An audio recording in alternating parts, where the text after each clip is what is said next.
तो दर्शक बंधु आज संसद में बजेट आगत कर केन्द्रमंत्री निर्मला सीतारमण आज बोधे भी बजेट एवं चली आप लाइव भी देखिपे। तो यही परिप्रेक्षी में केन्द्रमंत्री केन्द्र अर्थमंत्री निर्मला सीतारमण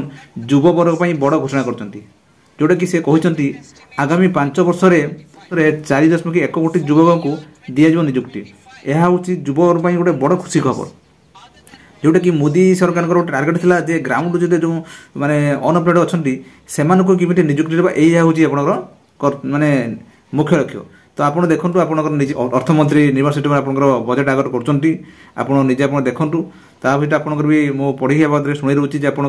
माने जो आर्टिकल प्रकाश पाई केन्द्र मंत्री निर्मला सीतारमण आज संसद में केन्द्र बजेट आगत कर अर्थमंत्री घोषणा को देशर कोटी कोटी जनता विभिन्न क्षेत्र सह जड़ित व्यक्तिविशेष उत्सुकता सह चाहिए बेले सीतारमण कर बड़ घोषणा चलित बजेट अर्थमंत्री सीतारमण आगामी किछि वर्ष गुरुत्व दे रोजगार दक्षता एवं एमएसएमई और मध्यवर्ग उपर ध्यान केंद्रित कर जोटा कि मुझे आपणकर जे आपणकर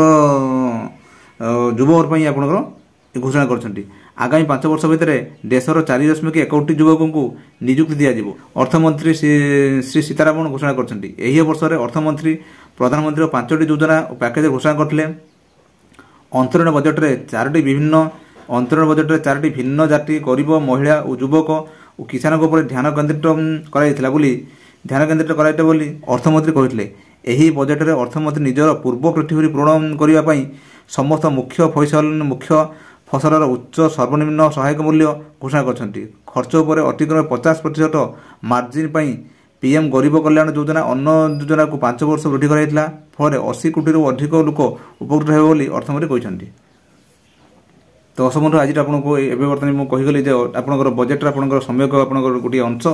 या बदले आपको मुझे कहि कौ माने कौ क्षेत्र में आपते व्यवहार है आपको या बदले संपूर्ण भिडियो आपको बतैबी से आप अपेक्षा करूँ। दर्शक बंधु